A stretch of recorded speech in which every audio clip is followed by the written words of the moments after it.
TV सत्यमेव व्रतम। पालकमंत्री पदाबद्दल पक्षानं विचारपूर्वक निर्णय घेतलेला आहे। सुनील तटकरे, 3 पक्षाचं सरकार असल्यावर त्या जिल्ह्याचं नाव त्या मंत्र्यांना पालकमंत्री पद मिळेल असं असतं। आमच्या वाट्याला एकूण 8 पालकमंत्री पद मिळाले, त्याचे योग्य नियोजन करण्यात आलंय। महायुती म्हणून जनतेनं आम्हाला उदंड प्रतिसाद दिलाय। पालकमंत्री पदाबद्दल पक्षानं घेतलेला निर्णय हा सर्व प्रतिनिधींना बंधनकारक, प्रत्येक मंत्र्याला त्याच्या विधानसभा क्षेत्रात पालकमंत्री पद मिळेल ते शक्य नाही। महायुतीचं सरकार आहे, त्यामुळे ही बाब समजून घेतली पाहिजे। अधिवेशनाला येण्यापूर्वी प्रदेशाध्यक्ष सुनील तटकरे यांनी धनंजय मुंडे यांच्याशी फोनवरून सलग 2 दिवस बातचीत केली होती। धनंजय मुंडे हे अधिवेशनात मार्गदर्शन करणार असल्याचं सांगितलंय। भाजपाचे जर पालकमंत्रीपद बघितले तर भाजपला स्थानिक ठिकाणी जिल्ह्यात पालकमंत्रीपद मिळालंय, मात्र राष्ट्रवादीच्या अनेकांचे जिल्हा बदलून एक असं की ज्या वेळेला 3 पक्षाचं सरकार असतं त्याला स्वाभाविकपणाने प्रत्येक जिल्ह्याचं पालकमंत्रीपद त्या मंत्र्यांना मिळेलच असं होऊ शकत नसतं। त्यामुळे माननीय मुख्यमंत्री, दोन्ही उपमुख्यमंत्री त्यांनी एकत्रितपणाने त्या ठिकाणचा निर्णय घेतलेला आहे।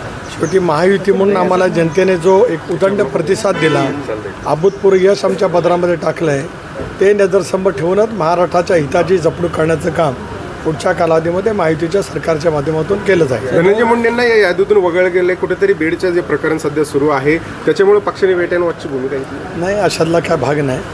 शेवटी आमच्या वाट्याला 8च पालकमंत्रीपद आलेली होती, त्यामुळे जो निर्णय घेतला तो पक्षाने साकल्याने विचारपूर्वक घेतलेला आहे। पक्षातील एक महत्त्वाचे नेते आहेत, यापूर्वी त्यांनी मंत्रिपद भूषवले। मी एकदा या विषयावरती सांगितलं की पक्षाने कॉन्शियसली तो निर्णय घेतलेला आहे।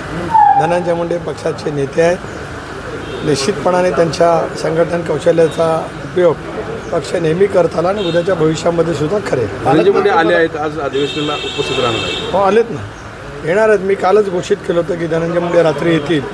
काल त्यांना परळीमध्ये काम होतं, त्यांचं माझं परवाही बोलणं झालं होतं, कालही झालं होतं, त्याप्रमाणे आलेत आणि आज त्यांचे मार्गदर्शन ते शिबिराला त्या ठिकाणी करतील। बीडच्या प्रकरणामुळे जे आहे ते महायुतीतीलच महायुती आणि महाविकास आघाडीतील स्थानिक नेते आहेत, त्यांची मागणी होती की धनंजय मुंडेंना पालकमंत्रीपद देऊ नये, त्याचा कुठेतरी परिणाम। मी प्रदेशाध्यक्ष म्हणून एकदा या विषयावरती बोललो, यापेक्षा मला अधिक या विषयावरती बोलायचं नाही।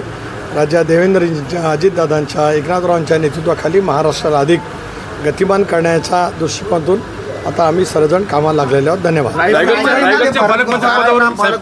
मुख्यमंत्र्यांनी घेतलेला आहे, सर्वांच्याच मनाचं समाधान होईल असं नसतं, त्यामुळे जो निर्णय माननीय मुख्यमंत्री दोन्ही नेत्यांनी घेतलेला आहे त्याचा आदर सर्वांनी राखलाच पाहिजे। ओके।